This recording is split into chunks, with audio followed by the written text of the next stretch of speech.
30 jaksa disiapkan mengawal sidang kasus pembunuhan berencana Brigadir J yang diotaki oleh Ferdy Sambo. Kita sudah menerima SPDP dan kita sudah menunjuk jaksa sebanyak 30 orang. Saat ini sudah menjalin koordinasi dengan Barreskrim? Koordinasi awal sudah dilaksanakan. Koordinasi awal ya. Karena belum ada berkas perkara jadi saya belum bisa banyak bicara. Yang jelas kita punya jaksa semua profesional. Menangani perkara apapun itu. Semua dari Jambido. Di sana ada Satgasus juga sana. Sama dengan di Pitsus. Kematian Brigadir Joshua karena ditembak, bukan karena tembak menembak. Kasus ini memang agak khusus, seperti kasus orang menangani orang hamil yang mau melahirkan tapi sulit melahirkan, sehingga terpaksa dilakukan operasi sesar. Saya juga mengapresiasi kepada media dan seluruh netizen yang sudah memberikan seruan dengan keras sehingga membuat Polri mau terbuka.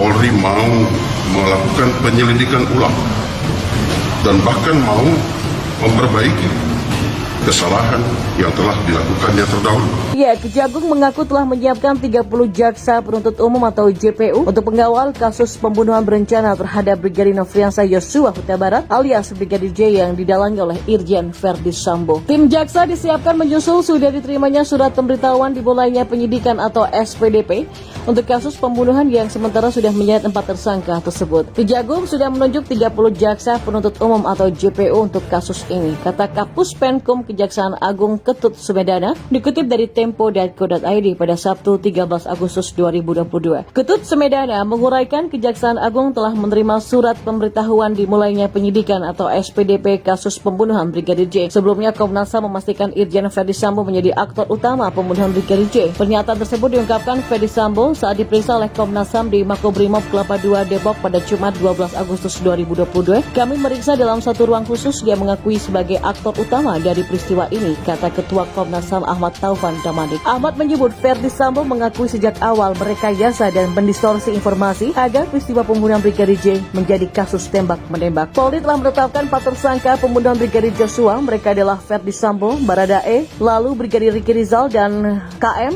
alias Kuat sebagai sopir dari istri Ferdy Sambo, Putri Chandrawati. Atas perbuatannya membunuh Brigadir J, Ferdy Sambo diancam dengan pasal 340 subsidi dari pasal 338 junto, pasal 55 dan pasal 56 KUHP dengan hukuman pidana maksimal hukuman mati, penjara seumur hidup dan 20 tahun penjara. Pasal yang dikenakan kepada Ferdy Sambo sama seperti yang dikenakan terhadap Brigadir Ricky Rizal, ajudan istrinya yaitu Putri Chandrawati. Sementara Baradae dikenakan pasal 338 junto, pasal 55 dan 56 KUHP. Satu tersangka lain yang ikut terjerat kasus pembunuhan Brigadir J ini adalah Kuat, sopir dari istri Ferdy Sambo, Putri Chandrawati. Ya, Presiden Jokowi lagi-lagi dan kembali mengingatkan agar kasus pembunuhan Brigadir Joshua diusut tuntas dan diungkap secara terbuka dan transparan. Pernyataan terbaru terkait kasus pembunuhan Brigadir Joshua itu disampaikan Presiden Jokowi di Istana Kepresidenan pada Jumat 12 Agustus lalu. Jokowi menyatakan secara prinsip dirinya tetap memerintahkan kepada Kapolri Jenderal Listio Sigit Prabowo untuk mengungkapkan kasus pembunuhan Brigadir Joshua secara terbuka dan transparan.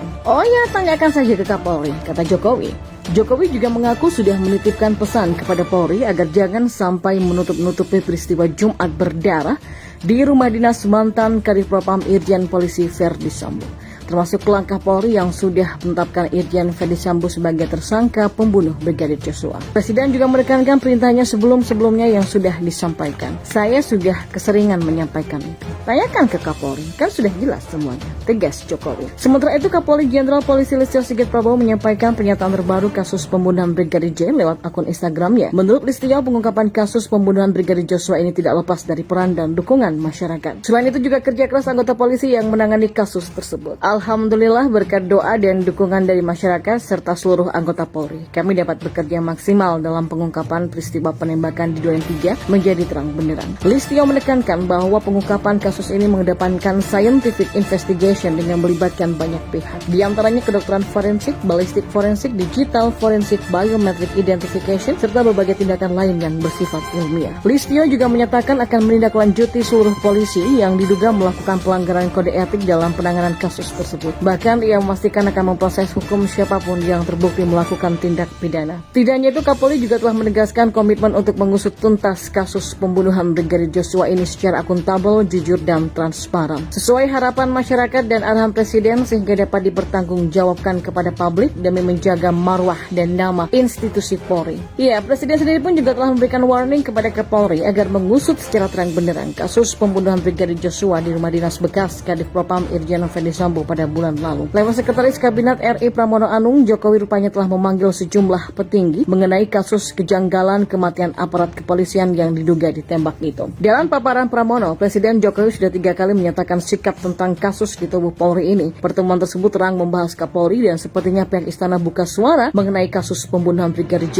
yang memasuki babak baru, di mana tersangka Baradae yang tiba-tiba mengungkapkan BAP yang berbeda dari apa yang diketahui publik selama 1 purnama ini. Ya, Presiden Jokowi meminta Kapolri mengusut tuntas kasus kematian Ajudan Irjen Ferdisambo. Pramono mengatakan Presiden Jokowi sudah berkali-kali memerintahkan agar pengungkapan kasus itu dilakukan secara terbuka dan tidak ditutup-tutupi. Sejauh ini Markas Besar Kepolisian RI atau Polri telah menetapkan tersangka yakni Baradae sebagai tersangka kasus pembunuhan terhadap Brigadir J yang terjadi di rumah Irjen Ferdisambo. Lalu ada Irjen Ferdisambo, Brigadir RE dan juga KM. Mereka dijerat dengan pasal 338 JO, pasal 55 ayat 1 ke 1 KUHP JO, pasal 56 KUHP. Dalam perkembangan terbaru, Menko Polhukam Mahfud MD di Kompleks Istana Kepresidenan Jakarta menyampaikan sudah ada 4 orang yang ditetapkan sebagai tersangka dalam kasus kematian Brigadir J. Menurut Mahfud, penyelidikan kasus dugaan pembunuhan berencana terhadap Brigadir J cukup cepat mengingat kasus tersebut yang memiliki kode senyap atau code of silence. Ya, perkembangannya juga sebenarnya cepat ya. Kasus yang seperti itu yang punya code of silence itu sekarang sudah tersangka, kemudian pejabat-pejabat tingginya juga sudah bedol deso. Saya kira yang dilakukan Polri itu tahapan-tahapannya dan kecepatannya juga cukup lumayan dan tidak jelek-jelek banget. Sementara itu Markas Besar Polri dibanjiri 29 karangan bunga yang berisi pesan dan dukungan untuk menuntaskan kasus tewasnya Brigadir Nofriansah Joshua Huta Barat. Deretan karangan bunga ini dikirimkan oleh sejumlah pihak seperti perorangan, pengacara, lembaga bantuan hukum, lembaga swadaya masyarakat, dan sejumlah perusahaan. Selain itu juga ada karangan bunga ucapan selamat atas pelantikan Irjen Polisi Syahardiantono sebagai Kadif Propam Polri yang menggantikan Irjen Polisi Ferdisambo.